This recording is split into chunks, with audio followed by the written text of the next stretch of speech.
বেটি কি হয়েছে তো? আমাকে কাল লাগিনে কেটেছে। নাগাসাকি। জি নাগরাজ, কাল লাগিন আমার বেটিকে কেটেছে। তোমাদের দুজনের ভেতর যে আমার মেয়ের প্রাণ বাঁচাবে তার সাথে আমি আমার মেয়ের বিয়ে দেব।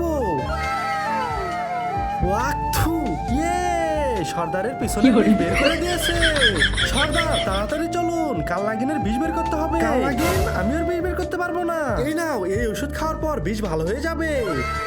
কিন্তু হ্যাঁ, এর বদলে আমি তোমার থেকে নাগমণি নেব। ঠিক আছে নাগরাজ, আমি আমার নাগমণি দিয়ে আপনার মেয়েকে বাঁচাবো আর ওকে বিয়ে করব। এরপর কি হয় তা দেখার আগে যদি আল্লাহকে ভালোবেসে থাকো তাহলে ভিডিওতে লাইক আর চ্যানেলটা সাবস্ক্রাইব করে যাও। আর যদি শয়তানকে ভালোবেসে থাকো তাহলে লাইক সাবস্ক্রাইব কিছুই করা লাগবে না। আর কমেন্ট বক্সে বলে যাও আই লাভ আল্লাহ। নাগরাজ, এটা তো আমার সাথে অন্যায় হলো। ওকে প্রাণ বাঁচানোর সুযোগ দিলেন কিন্তু আমাকে তো দিলেন না। আমাকেও একটা সুযোগ দিন। ঠিক আছে, আমার মেয়েকে তুমি মেরে ফেলো, তারপর আবার বাঁচাও।